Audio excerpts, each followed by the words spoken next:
Olá, pessoal, tudo bem? Hoje a gente está aqui para mais uma aula de História do Pensamento Econômico. Recentemente, começamos a falar sobre os períodos anteriores ao capitalismo. O que aconteceu antes do capitalismo? O que se formou nas economias europeias naquela época, né? Que é o precursor de tudo que a gente está estudando, que levou ao capitalismo. Então, a ideia é entender as bases do capitalismo para compreendê-lo e depois analisar cada pensador que estudou o que se precedeu posteriormente. Então, até então, a gente entendeu que a economia da época ela partiu do sistema senhorial para o sistema capitalista, porque os capitalistas eram as pessoas que detinham os fatores de produção, e como eles detinham os fatores de produção, são as pessoas que detinham no capital. Então, daí que veio o nome de capitalistas. Então, essas pessoas conseguiram produzir mais, porque elas detinham o fator de produção, geravam capital e contratavam as pessoas para trabalhar para elas, que eram as pessoas que não detinham do capital. Então, eles trabalhavam para os capitalistas, certo? A partir disso, muitas pessoas começaram a se questionar por que os capitalistas, por que eles tinham tantos benefícios para continuar trabalhando. Ou seja, o Estado da época oferecia benefícios para eles produzirem mais, para vender dentro do mercado interno e exportar cada vez mais os seus produtos. Então, o que a gente viu na última aula? Que o mercantilismo, além de aumentar a exportação dos produtos, também contribuiu para a descoberta de novas terras, e assim também conseguiu escoar mais ouro, principalmente para a Espanha, depois para o restante da Europa, conseguiu fazer escoar ouro para aumentar as riquezas dos países europeus, que até então estava bem baixa a riqueza. Então, era necessário que aumentasse a quantidade de ouro disponível, certo? Então, eles conseguiram escoar esse ouro, aumentar a demanda no mercado interno. Então, o governo, ou o Estado, na época, fomentou essa demanda por produtos no mercado interno e diminuiu cada vez mais trazer para dentro, né, a importação. Então, ele estimulou a exportação e reduziu a importação de bens. Então, tudo que eles poderiam produzir internamente, que detinham o conhecimento técnico para aquilo, era produzido interno e vendia para fora dos países também. Então, iniciou vários monopólios, que foi o que a gente viu, que o governo incentivava muito isso, a criação de monopólios. Por que ele precisava disso? Porque com a criação de monopólios geraria mais impostos e o governo faturaria mais, correto? Mas para esses grandes capitalistas, tinham os benefícios, lógico, isenção de alguns impostos, facilidade para a produção. Então, o governo queria impulsionar cada vez mais. Então, os capitalistas continuavam aumentando os seus fatores de produção, enquanto outros menores não conseguiam tudo isso. Ou seja, eles não conseguiam acumular tanto quanto os capitalistas. Então, eles começaram a perceber que, poxa, por que eles têm tantos benefícios e nós não temos? Porque nós não temos tantos fatores de produção. Então, a gente não está gerando tanta riqueza. Eu vou compartilhar a tela aqui para a gente continuar esta discussão. Certo? Então, a nossa. Perdão, eu não mudei, pessoal, mas é a quarta aula de História do Pensamento, tá? Então, a gente vai começar a entender o que o protestantismo e a ética individualista vai ter a ver com as políticas econômicas do individualismo. O que a ética protestante, a teoria protestante, impactou nas políticas econômicas do individualismo, ok? Então, um dos exemplos mais importantes do individualismo e da filosofia da classe média foi a teologia protestante, que surgiu com a Reforma. Então, note que a classe média vão ser os capitalistas que têm menos fatores de produção. Então, seriam os que não geravam tanta riqueza. Então, seria a classe média. Então, quando se fala em individualismo, foi juntamente com o surgimento, com o início da Reforma Protestante. Então, os novos capitalistas, que essa classe média, queriam também ter a liberdade. Então, não só em relação às restrições econômicas, que atrapalhavam a produção e o comércio, mas também em relação ao opróbrio moral, que a Igreja Católica tinha associado aos seus motivos e suas atividades. Então, o protestantismo não só libertou da condenação religiosa, como também acabou transformando em virtudes os motivos pessoais, egoístas e aquisitivos que a igreja medieval tanto menosprezava. Então, o que aconteceu naquela época? Então, a nova classe média começou a perceber que alguns fatores que a Igreja Católica consideravam como imoral, como ilegal, que seria a acumulação de riqueza, a não distribuição dos seus bens para a igreja, que foi a questão da fé através de obras, eles começaram a perceber que a fé, a fé que a pessoa tinha não tinha nada a ver com a quantidade de obras que ela fazia para a igreja.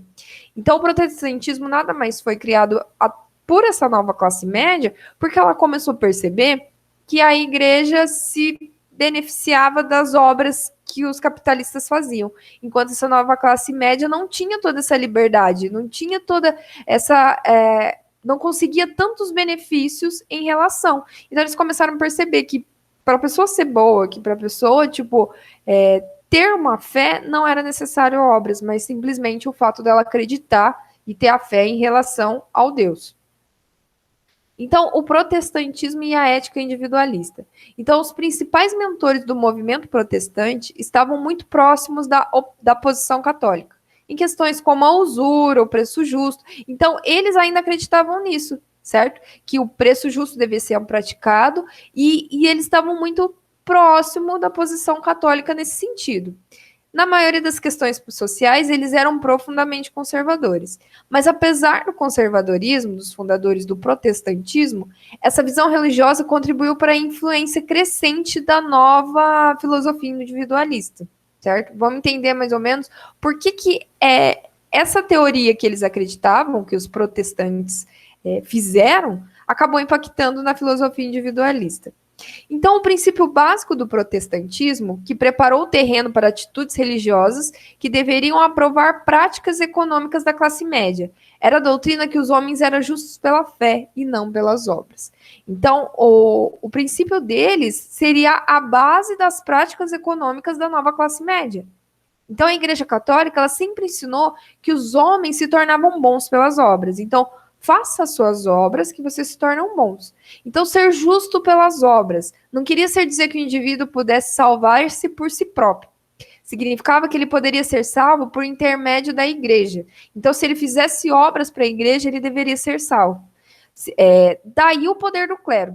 Então, o clero tinha esse poder diante das pessoas, principalmente dos capitalistas. A confissão obrigatória e a imposição de penitência a toda a população, juntamente com a possibilidade de excomunhão, davam aos padres um poder muito grande. Então, basicamente, se você não fizesse as obras para a igreja e se você não fazia com as condições obrigatórias naquela época, você poderia ser excomungado e você não era considerado uma pessoa boa. Então, a Igreja Católica, o princípio básico dela é que as obras que levariam você até o céu, podemos dizer assim, tá? A doutrina protestante da justificação pela fé afirmava que os motivos eram mais importantes que os atos. Todo homem tinha que se julgar a si próprio. Essa confiança individualista na consciência particular de cada um atraía muitíssimos artesãos da nova classe média e os pequenos comerciantes. Por quê? Na visão protestante, eles diziam que o próprio homem, eu deveria me julgar a si próprio, o que eu achava correto ou não. E isso ia ser justificado através da minha fé. E que isso não seria através das obras que eu fazia. Por quê? Porque os artesãos, a nova classe média, pequenos comerciantes, não tinham recursos suficientes para fazer obras para a igreja, entendeu? Então, a Igreja Católica colocou uma situação, que fique claro aqui que eu não vou contra nenhuma religião, a gente está falando em sistema de governança da época e do poder que a igreja exercia sobre a economia da época. Correto? Então, naquela época, a Igreja Católica, que era a Igreja Romana, ela exercia uma influência muito grande de poder dentro da economia, dentro das pessoas. E algumas situações foram criadas naquela época para que essas pessoas fossem mais valorizadas e a economia se desenvolvesse mais. E se eu não tenho condições para que isso ocorra, eu sou uma pessoa ruim, eu sou uma pessoa que não tenha condições de ir para o céu, por exemplo? Não. Então, essa nova ética protestã, que era a ética individualista, que mostrava que você se julgava por si próprio, que você deveria saber o que era correto para si através da sua fé e não pela sua obra. Fazia com que esses pequenos comerciantes e a nova classe média se interessassem cada vez mais por essa nova filosofia. Quando um exemplo aqui, um empresário de Genebra, Amsterdã ou Londres, do século XVI e XVII, olhava para o íntimo do seu coração, ele verificava que Deus lhe tinha incutido um profundo respeito pelo princípio da propriedade privada. Estes homens achavam sincera e decididamente que suas práticas econômicas, embora pudessem entrar em conflito com a lei tradicional da igreja, não ofendiam pelo Deus, mas pelo contrário, glorificaram. Então, note que naquele momento, até as práticas econômicas, a forma que se atuava, impactava diretamente com a antiga Igreja Católica, com a lei que era pregada naquela época. Então, se ele não conseguisse mostrar suas fés através de suas obras, isso não estava ofendendo a Deus. Pelo contrário, ele estava mostrando que ele estava tentando buscar e melhorar através da sua fé, e não por aquilo que ele fazia. Nesse sentido, com essa insistência na interpretação da vontade de Deus pelo próprio indivíduo, que os puritanos procuravam espiritualizar, os novos processos econômicos acabaram acreditando que Deus tinha criado o mercado e a troca.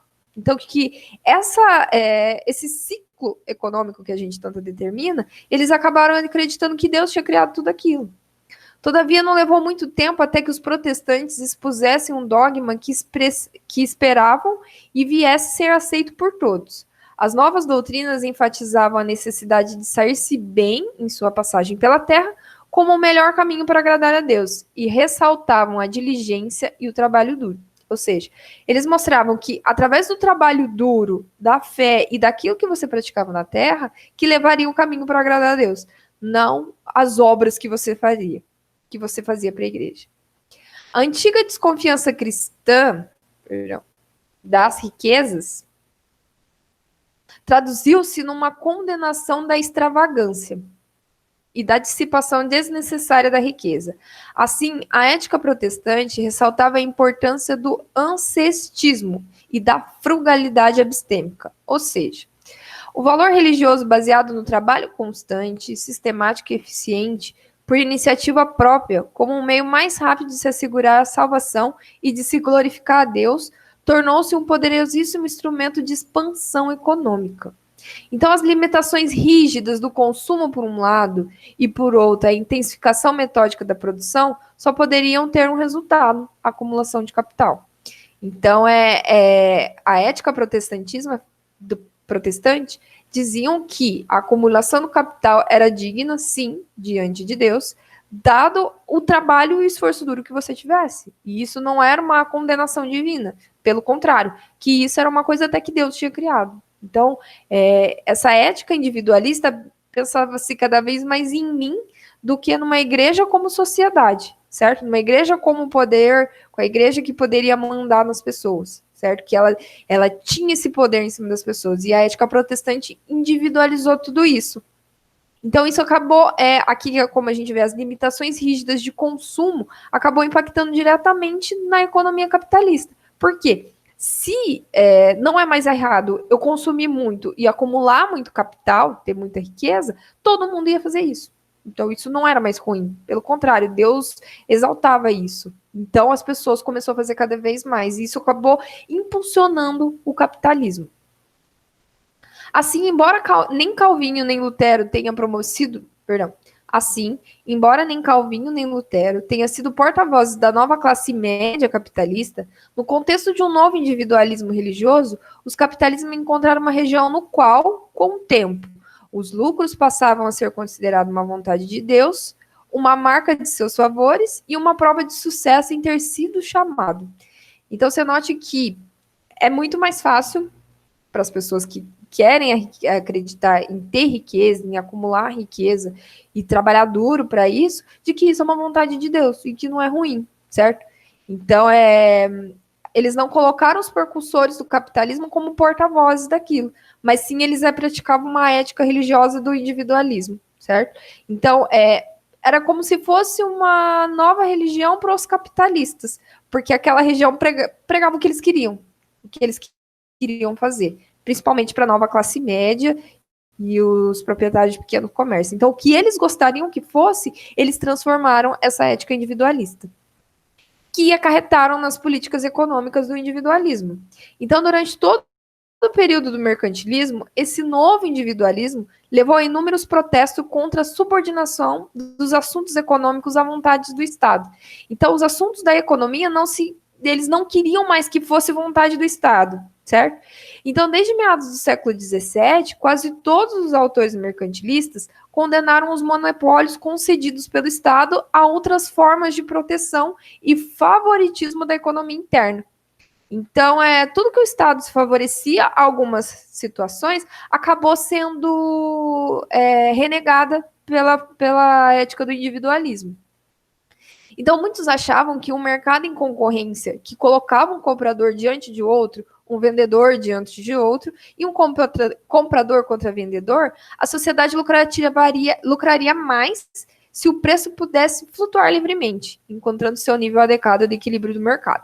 Então, aquilo que surgiu da ética protestante, de que a fé criaria obras e o indivíduo deveria saber de si, do que seria correto ou não, acabou levando às políticas econômicas do individualismo, que daí tirava da mão do Estado todas essas formas de proteção e favoritismo de algumas empresas e faria com que gerasse cada vez mais a concorrência, a livre concorrência dentro da economia. Então, a ética do individualismo pregava que essa concorrência geraria cada vez mais um lucro maior, porque teria mais vendedores oferecendo mais determinado tipo de produto e o preço iria flutuar livremente e se adequando ao mercado, o preço daquele produto vendido. Essa crença de que as restrições à produção e ao comércio dentro de uma nação eram prejudiciais ao interesse de todos, difundiu-se cada vez mais no final do século XVII e no início do século XVIII. Dentro dos autores do período, North, de 641 a 691, teria sido o primeiro porta-voz claro da ética individualista, que se transformaria à base do liberalismo clássico. Quando a gente for falar de liberalismo clássico, a gente deve lembrar desses princípios do individualismo, porque vai ser base do liberalismo clássico. Então, North achava que todos os homens eram motivados primordialmente pelo interesse próprio e que deveriam ter liberdade para competir por si sós no mercado livre, para que o bem-estar público fosse maximizado.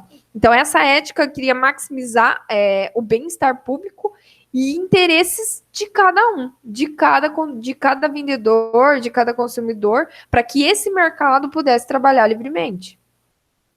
North argumentava que sempre que mercadores ou capitalistas defendiam leis especiais para regular a produção ou comércio, geralmente viam seu próprio interesse de imediato. E há muitos que, para ganhar um pouco do seu próprio comércio, não se importava com o sofrimento alheio. E cada homem luta para que todos os outros sejam obrigados, em suas transações, a agir de modo que favoreçam seu lucro, mas em nome do público. O bem-estar público seria o mais bem atendido, na opinião de North, se a maioria das leis restritivas que concediam privilégios fossem inteiramente abolida. Então, seria mais fácil que esse bem-estar público fosse acessado, que seria o quê? Que as pessoas teriam mais acesso a produtos diferentes, com melhor qualidade, com diferentes preços, se essas leis de proteção fossem reduzidas. Então, o princípio do individualismo começou a abolir essas leis de proteção do Estado, para que ele pudesse realmente ter esse círculo dentro da economia, para que o capital girasse cada vez melhor, para que tivesse esse giro na economia de oferta, de demanda e de preço do produto. Em 1714, Bernard Mandeville publicou A Fábula das Abelhas, ou lucros privados e benefícios públicos. Então, nesse texto, ele apresentou o paradoxo aparentemente estranho de que os vícios mais desprezados pelo antigo Código Moral, que era o pregado pela Igreja Católica, se praticado por todos, resultariam em um maior proveito para o público. Então, o que ele percebeu nesse estudo? Que, por mais que aquilo que eles abominavam ser como ruim, iam resultar numa melhora para a economia da época, ia ter um maior proveito público. Então, não seria tão ruim assim quando todo mundo se aproveitaria dele, não só pequenas pessoas, uma pequena quantidade de capitalistas.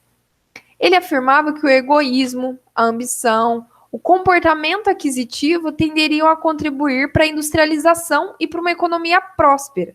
Então, se cada capitalista, cada integrante da classe média tivesse mais ambição, pensasse mais em si e com esse comportamento de adquirir mais riqueza, levaria para a industrialização. Por que ele acreditava isso? Porque quanto mais isso ocorresse, maior seria a venda de produtos, maior seria o desenvolvimento desse produto, porque outras pessoas estariam vendendo a mesma coisa.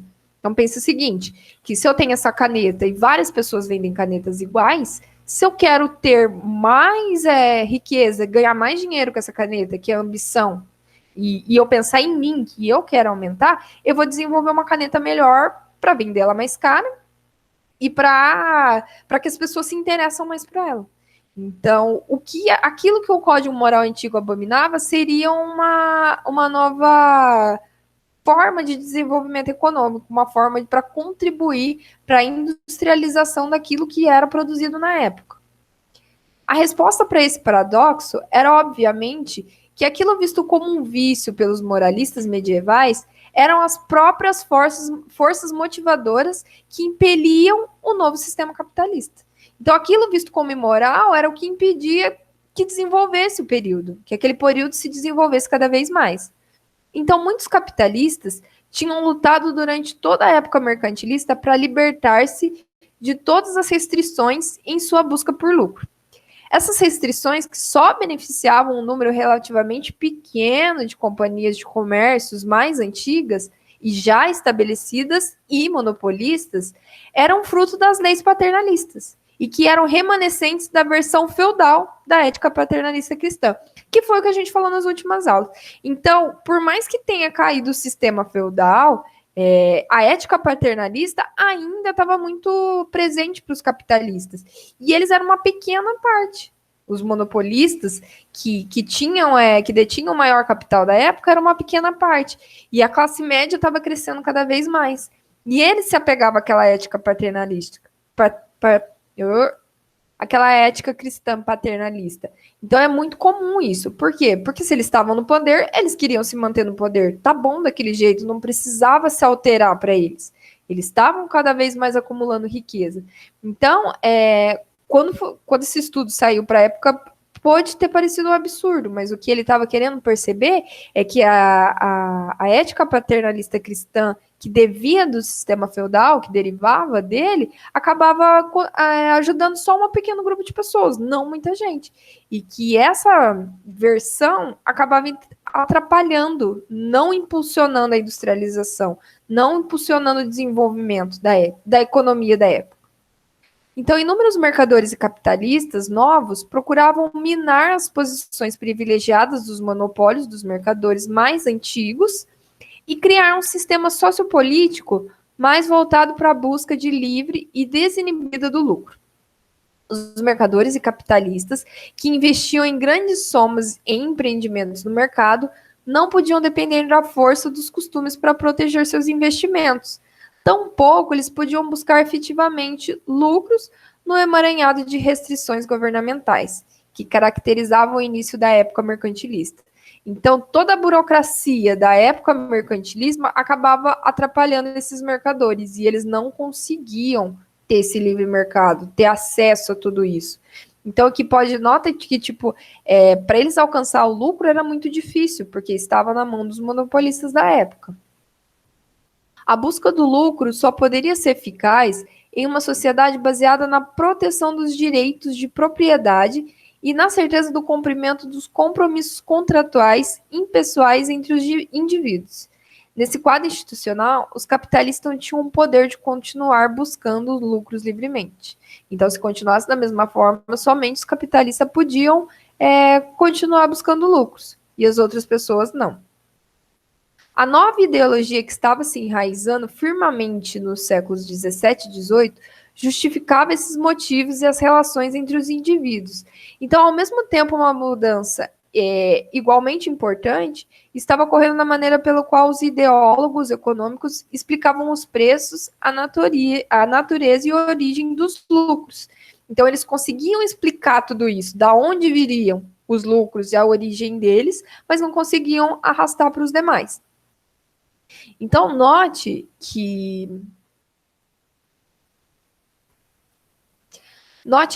se a gente for perceber que no decorrer da história e no decorrer do desenvolvimento econômico, favoreceram-se quem detinha o maior capital. Como a Igreja Católica detinha um poder muito grande na época, e por mais que o Estado estava intervindo, ela ainda determinava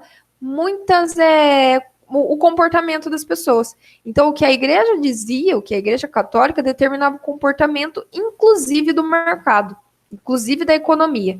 Por quê? Acabava privilegiando um pequeno grupo de pessoas, e essas pessoas que queriam se desenvolver acabavam achando que estava errada, que isso não era certo. Então, os protestantes, com seus conceitos, acabaram estabelecendo uma ética individualista que acabou impactando diretamente no mercado. Por quê? Porque nada disso diria se você era uma boa pessoa ou não. Então, nada disso iria te atrapalhar no seu comportamento. Então, você deveria saber por você o que era certo e o que era errado, mas isso não impactar no comércio, na venda, no lucro e na demanda dos produtos. Tanto que os autores que estudaram isso acabaram vendo que, se as pessoas praticaram aquilo que era errado, ia desenvolver, ia ter industrialização, ia ter o crescimento da economia da época. Então, eles conseguiram estabelecer essa relação de que Deus não tem nada a ver com a economia, mas que o individualismo e que cada pessoa por si só conseguiria vender, desenvolver e ofertar e demandar os produtos livremente no mercado aberto, onde haveria concorrência e não só monopólio. Ok, pessoal? Na próxima aula a gente vai continuar falando um pouco mais sobre esse período pré-capitalista e nós vamos ter a aula presencial. Presencial que eu digo ao vivo. Então, se vocês tiverem alguma dúvida, quiserem anotar para que a gente converse na próxima aula, ficaria melhor, ok? Um grande abraço, até a próxima aula.